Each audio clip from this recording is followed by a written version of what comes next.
In November 1095, at the Council of Clermont in France, Pope Urban II delivered his celebrated rallying speech, calling upon Christians to take up arms and wage a holy war to liberate Jerusalem and other sacred territories from Islamic rule. During the 11th century, a formidable new power, the Seljuk Turks, rose to prominence within the Islamic world. Originally nomadic peoples from the steppes of Central Asia, they embraced Islam and, through a succession of military conquests, established themselves as the dominant force across the Middle East. By the close of the century, the Seljuks had pushed their empire westward, seizing Baghdad in 1055 and wresting vast portions of the Byzantine Empire following their decisive victory at the Battle of Manzikert in 1071. This compelled Emperor Alexios of Constantinople to appeal to the West for military assistance. Europe responded, and one of the largest armies of the era was assembled. Roughly 70,000 men comprising knights and soldiers drawn from across the continent. The crusade was commanded by some of the most influential nobles of France, many of whom abandoned their lands and titles to join the campaign, including two of the kingdom's most prominent figures, Adhemar of Le Puy and Raymond I V, Count of Toulouse. When the armies reached Constantinople, they arrived poorly supplied and expected provisions and support from Alexios. The emperor, however, had no desire to lead them. His chief concern was moving them into Asia Minor as quickly as possible. In exchange for food and supplies, Alexios demanded that the leaders pledge their loyalty to him and promised to restore any recaptured land to Byzantine control. Godfrey of Bouillon was the first to swear the oath, and nearly all the other leaders followed. Before ferrying the armies across the Bosphorus, Alexios offered counsel on how best to confront the Seljuk forces they would soon encounter. The Crusader army crossed into Asia during the first half of 1097. Their initial objective was Nicaea, once a Byzantine city, now the Seljuk Sultanate's capital. Upon the Crusaders' arrival on May 14th, a siege was put in place. Kilij Arslan, the Seljuk Sultan, gathered a relief force and attacked on May 16th, only to be driven back by the unexpectedly large Crusader army, with heavy casualties on both sides. The siege continued, and the Turkish garrison surrendered on June 18th. Though the Franks were frustrated at being barred from looting the city, Alexios compensated them financially, easing the tension. The Crusaders resumed their march through Anatolia at the end of June, accompanied by a Byzantine contingent under Tatikios, still hoping that Alexios would send a full army to reinforce them. The force was divided into two more manageable groups, one Norman, one French, with plans to converge at Dorylaeum. On July 1st, however, the Normans, who had advanced ahead, came under attack from Arslan. They formed a tight defensive circle around their equipment and non-combatants, and sent word to the French. Arslan's horse archers began encircling the position, maintaining relentless pressure. But the French arrived swiftly, and the Turks, caught off guard, chose to flee rather than face the combined force. From that point forward, the march through Anatolia went unchallenged militarily, though conditions remained grim.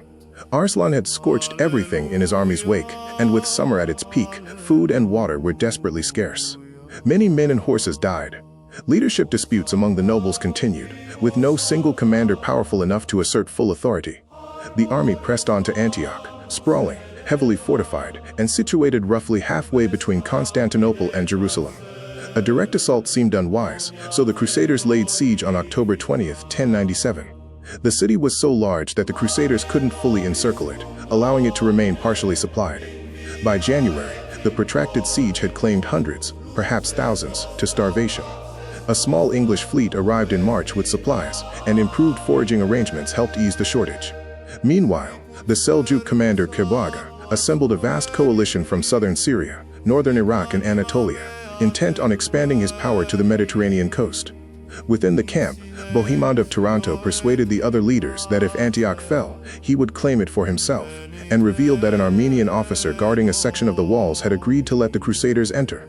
On June 2nd, Bohemond and a small party slipped inside and opened a gate. Horns sounded, the city's Christian population flung open the remaining gates, and the Crusaders poured in. In the chaos that followed, most Muslim inhabitants were killed, along with many Christian Greeks, Syrians, and Armenians. A month later, the vanguard of Kerbogha's 40,000-strong force arrived and besieged the Franks inside the city. For 4 straight days from June 10th, wave after wave of attackers struck the walls from dawn to dusk, achieving little. Kerbogha then changed approach, attempting to starve the Crusaders into submission.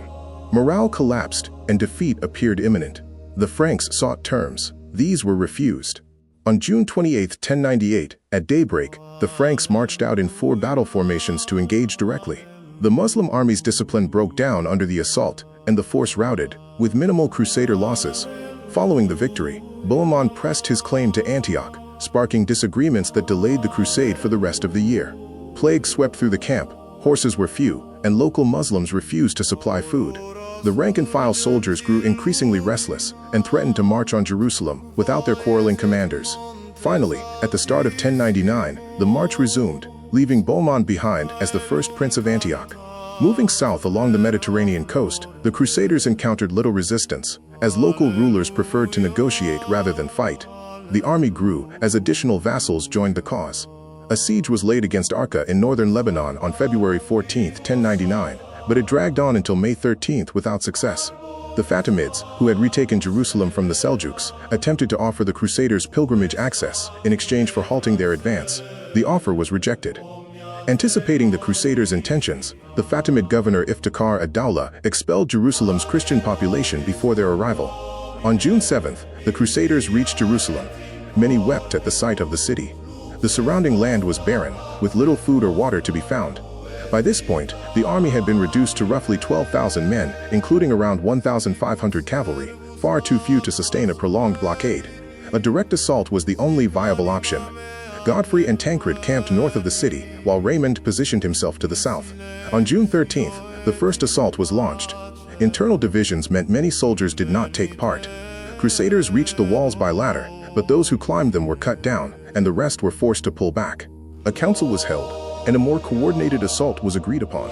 On June 17th, a Genoese fleet arrived under Guglielmo Imbriaco, bringing skilled engineers and, crucially, timber for siege engines. News then reached the Crusaders that a Fatimid relief army had left Egypt, providing powerful motivation to act without delay. The final assault was launched shortly after. Raymond's forces struck from the south, while the other contingents pushed from the north. On the northern side, the walls were scaled with remarkable speed, sending defenders into a panic and causing them to abandon their posts. The Crusaders flooded in. The surviving defenders retreated to the Temple Mount, where Tancred's men pursued them for a final stand. Once resistance crumbled, the Crusaders swept through the city, massacring the population. Muslims were killed without distinction, and the Jewish inhabitants who had sheltered in their synagogue perished when it was set ablaze. Jerusalem had fallen. On July 22nd, a council convened at the Church of the Holy Sepulchre to establish governance.